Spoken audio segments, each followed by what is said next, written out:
Hey everyone, welcome to today's live inside the group. For those, oh wait, we're live now. Okay, I started a little too soon. Hey everybody, welcome to today's live. I want to introduce myself. For those of you who are new to the group, I want to say a quick hello and thank you for joining us. And my name is Penny Halsum. I'm a trauma informed health and mindset coach, and together with Coach Lisa Balston, we run this group for you guys. And today, what I'm going to do, I have some notes as always because I don't want to screw it up and miss some things that I wanted to talk about. But the one thing that we're going to talk about today is the healing the all or nothing pattern. Okay, so this isn't really self discipline, it's really more of a stress pattern. So these are the kind of things that keep us stressed out and keep us stuck.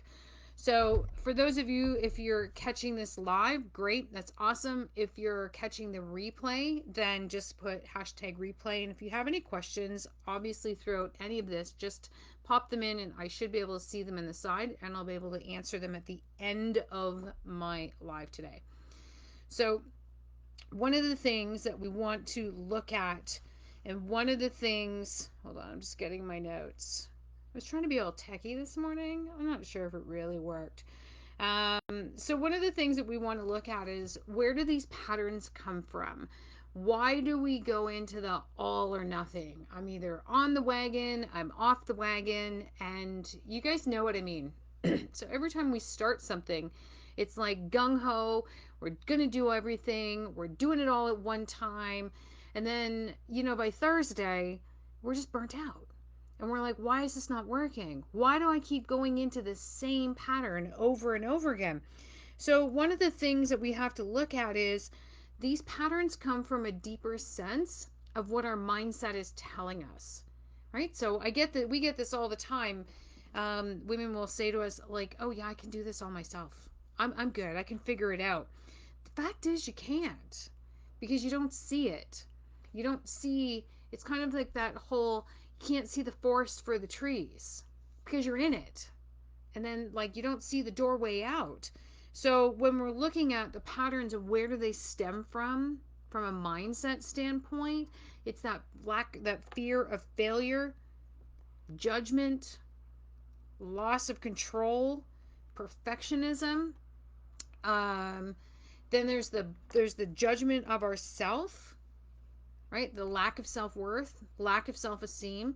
And then there's that whole really deep, really hidden. It's like you're trying to achieve something you don't even actually want. So that tells me, and it should tell you, that you're actually needing rest and recovery, not jumping onto another plan, or oh, this is going to be the magic bullet, oh, this is the product that's going to work, oh, this is going to be the thing that turns it all around. The fact that you're so stressed out and so stuck in it is going to repeat these patterns over and over. So if you find yourself continually going the same pattern, it's not laziness, it's not lack of willpower, it has nothing to do with that. It has to do with, however you want to call it, but I'm going to call it a trauma response. Okay, so when we look at our traumas, I've said this in almost every single one of my lives. There's big T trauma, catastrophic, changes your life, all things are bad, or the small T traumas, death by 1,000 paper cuts, right? Like you can get one paper cut, no biggie, one more, one more. I mean, the Greeks summed it up in a story. Who killed, what's his name? I don't know it. But the guy who got, oh, Caesar, who got stabbed like 1,000 times. Who killed him? Nobody and everybody. Because it was 1,000 knife wounds, right? So one knife wound's not going to do anything. One paper cut's not going to do anything. One stressful event, not doing much. But you add it up and you don't deal with it. And you just be like, I'll be fine. I'll suck it up, right? We're Gen Xers. We're all like, we'll suck it up. It'll be fine. Nothing to see here. Opposed to maybe acknowledging that there is something to see here And it was a big thing because now what you're doing is like you're repeating this emotional cycle that's going on and on. Sorry, hold on. Getting to my next point. Yes, there it is. I did say I made notes. Okay. So when we get into this emotional cycle that is behind this, behind the why do we fall off the wagon 700 times? Why do we like make excuses because it's Thanksgiving, it's Christmas, it's a birthday, it's my anniversary, oh, we're going on vacation, it's summer. We hear it all the time. Your body does not know that it is a holiday, right? So if you have a newborn baby, and if those of you have had kids, how often do you pull them off their schedule because it's a holiday or Saturday? Never. Because then they're all wonky and they're cryy and they're like just driving you mental because they're off their schedule. Your body is just a great big toddler, ladies. It's not like, oh, all of a sudden I'll change my schedule and then I'll be fine. Maybe the first time, maybe the second, but by the third and fourth, you're starting to feel the effects of that. So when we talk about the emotional connection and the cycle that we're going through that's creating these patterns, we're looking at the breakdown of the loop from shame, restriction, burnout, rebellion, right? Those Oreo cookies and that glass of wine on a Friday night while we doom scroll on our Instagram while Netflix is playing the latest Bridgerton. I do it. Totally do it. I know I'm doing it. And then I have to stop myself, which I give myself a timer. I mean, I'm not perfect. I'm still a human being. So there's still times and things that stress me out where I sit there and go, ah, like, why did I do it? So the shame comes from the blaming. And when we start to blame ourselves for, like, oh my God, why didn't I know how to do that? Why would you? You guys, like, like we run into this all the time, and people are always like, oh, but I should have. You should have what? You should have known? Why would you know? I mean, there's reasons why Coach Lisa and I do what we do because we do know. And we spent 27 plus years in this industry watching these cycles continually, year after year after year after year. So it's when you're looking to tell yourself, why am I doing this? First and foremost, you have to stop blaming yourself because you felt like you fell off. Because I'm going to back it up to what I said originally. Maybe it's not that you need to do that next plan, program, whatever. You need to learn how to rest. You need to learn the basics. Coach Lisa likes to call them the fundamentals, and they are, in fact, that. It's like when you put your car together, you need to put together all the bits and pieces in order for it to work, or it does not work, right? Building a house, got to lay the foundation, our fundamentals, or the house falls down in the wind, right? So the wind is the next big event, whether it be graduation, a wedding, a birthday party, a celebration, a retirement party, whatever. These are the moments where we're like, oh, it's fine, I can just cheat. Then you shame yourself and you blame yourself and you go through that whole emotional cycle because now you start to restrict again. And then you restrict so much that you get burnout. Now you don't like it. So then we all have this little inner teenager inside of us. So we rebel. And because, you know, we can rebel because we can afford to and buy our own stuff, and then we shame ourselves again. So this is the pattern that's going to keep going over and over and over until we learn how to break that, right? So we need to also look at these responses, and over time, what it does is it erodes the trust that we have in ourselves. So now all of a sudden, in the back of your head, negative Nancy is going on about, oh, you can't do it. You're not good enough. You're never going to follow through. So then you just don't. Because this is the rhetoric. This is the conversation you've got going on in your head. Where the conversation could be, maybe you need to take a day off. Maybe you need to rest. You know what? We'll just start with one glass of water. That's it. It's one thing. And like, Coach Lisa talks about this all the time, the small, messy actions. They don't have to be perfect. They just have to be part of, right? So we're just going to add in one thing, be it a glass of water. Be it a piece of fruit. Be it like, we get up and we walk for 10 minutes after dinner. I don't know. Your call.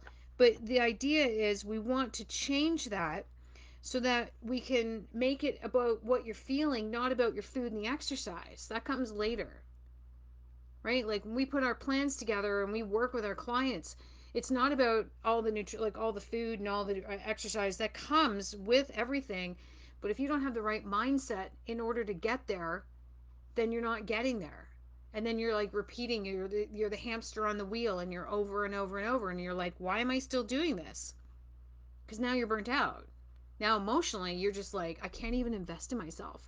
And on a subconscious level, you're like, I don't think I'm going to do it. I don't trust myself to do it. Because you've built up in yourself the mistrust. You've built up in yourself the lies. So your subconscious doesn't believe it when you consciously say, this time I'm going to do it. And you've been over here proving to yourself time and again that you can't. So you want to ask yourself, okay, what is it I really need? What's really going on? Okay, so now I need my next da-da-da. Getting there. Not that photo. Nope. I'm getting it. There we go. Found it. So exciting. You have to look at the connection for your nervous system. Okay, because when you're teaching it the response of the all or nothing response, which was going on forever and ever and ever, that's often a fight or flight pattern, right? So your body doesn't feel safe. So I talked about like mentally you're not there, subconsciously, because you cannot attract over here when your mind, your brain over here is like, no, no, and you're over here going, yeah, I'm good, this is the time I'm going to do it. And it's like your subconscious over here is like, no, no, no. Okay, your body does the same thing. Your body's like, okay, well, fuck you, like you've tried this 700 times, we're now still losing the same 5 pounds, so I'm not going to let it go. So now you're like, you're dead on. You're like, I'm doing everything right. I see this in the groups all the time. So all the like weight training groups and nutrition group, all the groups I belong on Facebook, and I see it all the time. And somebody would be like, "Oh, I've been working out like solid for like the last 4 weeks, and I've been getting my sleep, and I've been doing everything, and nothing's moving." But then when we start probing and asking questions, we find out that she's been in this cycle and she's been trying to do this for like on and off for like 6 or 7 years. So now her body is like, no, I'm hanging on to this. I'm not going to let it go because I don't trust you. And your body doesn't trust what you're trying to tell it. Right? Because remember I said like this is connected right here, what one says to the other. And if you're not clear here, you're most certainly not losing anything down below. Because that's just a fact. And you've probably all seen it. I use myself as the example. When I first moved here to Costa Rica, Lisa was like, hey, are we going to be ready to do the elimination plan? I was like, I'm all in. Nothing shifted. Nothing shifted for me for 6 weeks. Why? Because I am a recovered dietolic. Is that even a word? I don't know. Constant dieting due to my training cycles and racing cycles. On again, off again, on again, off again. So that my body registers that as like, oh, here she goes. She's going to restrict again. Well, because I'm like, I'm training. Oh, here she goes. She's eating too much again. Well, because I'm racing. Right? And then there was the whole, never mind all the like, self-loathing that I had. That was fun. Lack of self-worth. Super awesome. So, binge eating. Oh, diet, binge eat, diet, anorexic. That was super cool at 14. So my body's going like, what? So when we do the elimination plan and start to feed myself properly, nothing shifted. I think actually about 5 months in total before any real change started to happen for me. Okay, so this is where the nervous system, you have to connect that and get grounded into like things like resting, reading, slow breath, walking, Swimming's a good one too, as long as you're not like out there like I am and it's like, right? Just like good old swimming.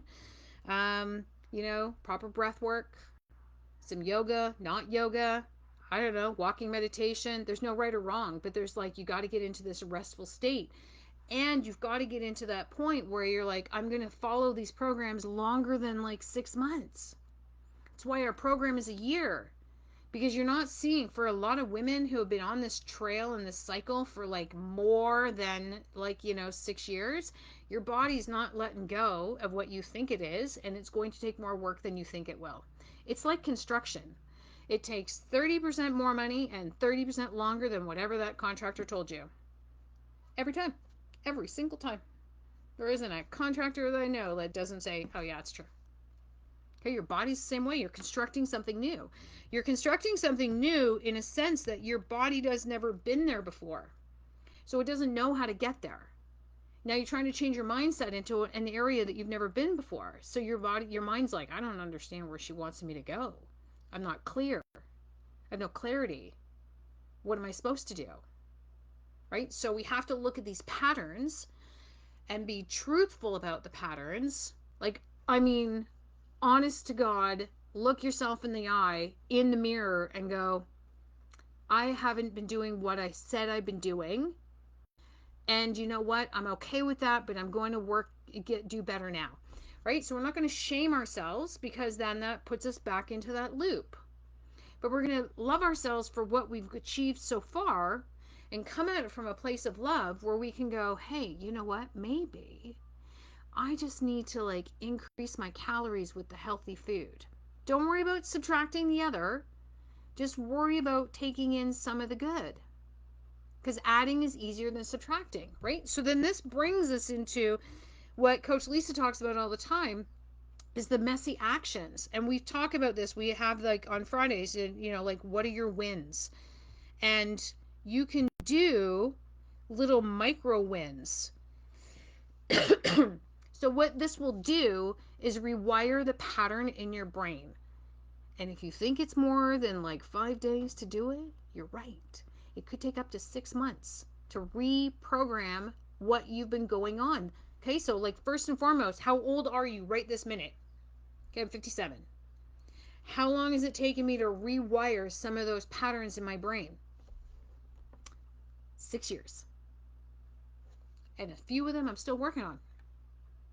Okay, so I started making my change 20 years ago, and it's been systematic. And it's the best thing. Like, listen, don't get all panicked and thinking, oh my God, I don't have 20 years. Yeah, you do. Like, we're getting older anyway. Why not make the change as you're doing it? Now, it's only one thing. So we want to do these small wins. And the micro wins, the more time you have a micro win, the more your body goes, okay, I believe her. And the more your subconscious over here is like, okay, I see where she's going. And then you do it again, and your body's like, ooh, okay, I'm hearing you. And your subconscious is like, maybe I'll support her. And again and again and again and again, where your body goes, okay, I'm on board now. And then your subconscious is like, I'm in. Let's do this. That's how you break a pattern. That's how you make those switches from the all or nothing. On the wagon, off the wagon, right? The other thing to that is, a side note, the positivity. You guys have heard me talk about this before. Positivity is huge. And if you're constantly looking at the rhetoric and the bullshit on social media, where it's a little like, it sounds funny, but it's really like negative, it's like toxic positivity.